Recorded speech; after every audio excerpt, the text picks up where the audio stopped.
Baada ya kujiuzulu kuwa waziri mkuu wa Uingereza, Keir Starmer anatarajiwa kushika nafasi ya juu katika jumuiya ya kujihami ya NATO. Aliyekuwa waziri mkuu wa Uingereza Sir Keir Starmer, ambaye alijiuzulu nafasi yake kufuatia uasi ndani ya chama chake, ana nia ya kuwa katibu mkuu ajaye wa NATO.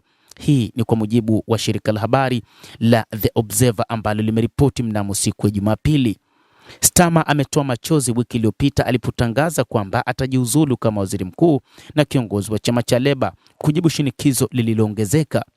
Mawaziri kadhaa waliondoka kwenye baraza lake la mawaziri na zaidi ya wabunge 80 wa chama cha Labour walimtaka jiuzulu baada ya chama hicho kupoteza karibu viti 1500 katika uchaguzi wa mwezi uliopita. Meya wa zamani wa Manchester Andy Burnham, ambaye alishinda uchaguzi mdogo wa Makerfield mnamo Juni 18, anaonekana sana kama mrithi wa Starmer.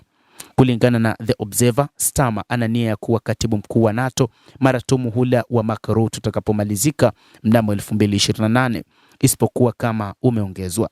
Gazeti hilo liliongeza kuwa Starmer itahitajika uungwaji mkono endelevu wa serikali kwa zabuni iliyofanikiwa. Taarifa ilisema wafuasi wa Starmer wanaashiria uhusiano wake wa karibu na Volodymyr Zelensky wa Ukraine, wakidai kwamba wawili hao wakati mwingine hupigiana simu, na vile uhusiano wake na viongozi wengine wa Uropa. Katibu mkuu wa NATO kwa kawaida huwa ni mkuu wa zamani wa serikali au mwanadiplomasia mkuu. Huchaguliwa kupitia mashauriano kati ya nchi wanachama, na uteuzi wa mwisho unahitaji kuungwa mkono na wanachama wote 32. Starmer aliongoza chama cha Labour kwa ushindi wa kishindo katika uchaguzi mkuu wa mwaka 2024 na kuahidi kuleta utulivu baada ya msururu wa mawaziri wakuu wa chama cha Conservative kwa muda mfupi kujiuzulu. Hata hivyo, uwaziri wake haraka ulihusishwa na ongezeko la kodi, kupunguzwa kwa ustawi, kashfa za kisiasa na ajenda ya sera ya kigeni inayozidi kuwa na utata. Alikuwa ni muungaji mkono wa Kiev kuwa nguzo kuu ya waziri mkuu wake wakati Uingereza ikikabiliwa na uhaba wa fedha za ulinzi, vikwazo vya ununuzi na wasiwasi unaozidi kuongezeka juu ya utayari wa kijeshi.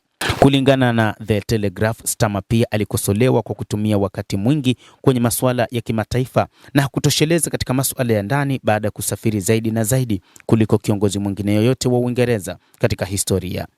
Gazeti hilo lilisema alikaa karibu miezi 2.5 nje ya nchi wakati wa miezi yake 17 ya kwanza ofisini. Uhusiano wa Starmer na rais wa Marekani Donald Trump pia ulidorora kutokana na kukataa kwake kuunga mkono mashambulizi ya Marekani na Israel dhidi ya Iran. Trump alisema Starmer hakuwa Winston Churchill na alikosoa rekodi yake juu ya sera za uhamiaji na nishati.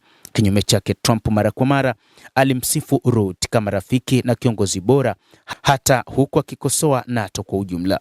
Endelea kutufuatilia mtazamaji, lakini ni kusihi usisahau kulike, usisahau kucomment, kadhalika usisahau kusubscribe channel yetu hii ili upate habari hizi kwa mapana kupitia The World News. Mimi ni Adam Hussein. Endelea kuwa nasi wakati wote, endelea kutufuatilia.